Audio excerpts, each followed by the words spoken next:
તો ભરૂચમાં વધતા ટ્રાફિક બોજા અને માર્ગો પર સર્જાતા અવરોધોને ધ્યાનમાં રાખીને વહીવટીતંત્ર દ્વારા દબાણ હટાવો ઝુંબેશ હાથ ધરવામાં આવી છે. તો શહેરના મુખ્ય માર્ગોને દબાણ મુક્ત બનાવવા માટે શક્તિનાથથી શ્રવણ ચોકડી તરફ જતા માર્ગ પર ગેરકાયદેસર દબાણો સામે કડક કાર્યવાહી કરવામાં આવી હતી. તો તંત્ર દ્વારા માર્ગની સામેથી અંદાજે 15 મીટર સુધી આવેલા લારીઓ, ગલ્લાઓ, શેડ, ઓટલા તેમજ અન્ય પાકા અને કાચા બાંધકામો પર જેસીબી મશીનો ચલાવી દબાણો દૂર કરવામાં આવ્યા હતા. આ કાર્યવાહી આજે સવારે એસડીએમ તથા મામલતદારના માર્ગદર્શન હેઠળ હાથ ધરવામાં આવી હતી. કાર્યવાહીની શરૂઆત અયોધ્યાનગર નજીક આવેલ શ્રી મોઢેશ્વરી માતાજી મંદિરના કમ્પાઉન્ડના દબાણગ્રસ્ત ભાગને દૂર કરીને કરવામાં આવી. પૂર્વ સૂચના મુજબ માપણી કર્યા બાદ ગેરકાયદેસર ભાગ તોડી પાડવામાં આવ્યો હતો.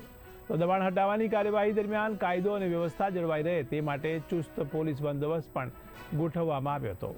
તો પોલીસની હાજરીમાં સુચારુ રીતે પૂર્ણ કરવામાં આવી હતી અને અચાનક થયેલી કાર્યવાહીથી હવે દબાણકારોમાં પણ ફફડાટનો માહોલ જોવા મળ્યો છે. જ્યારે કેટલાક લોકોએ સ્વયંભૂ રીતે પોતાના દબાણો દૂર કરવાની પ્રક્રિયા શરૂ કરી હતી. તો વહીવટીતંત્રના અધિકારીઓએ જણાવ્યું છે કે શહેરના મુખ્ય માર્ગોને દબાણ મુક્ત બનાવવાની ઝુંબેશ આગળ પણ ચાલુ રહેશે અને જાહેર માર્ગો પરના ગેરકાયદેસર દબાણો સામે સતત કડક પગલાં લેવામાં આવશે.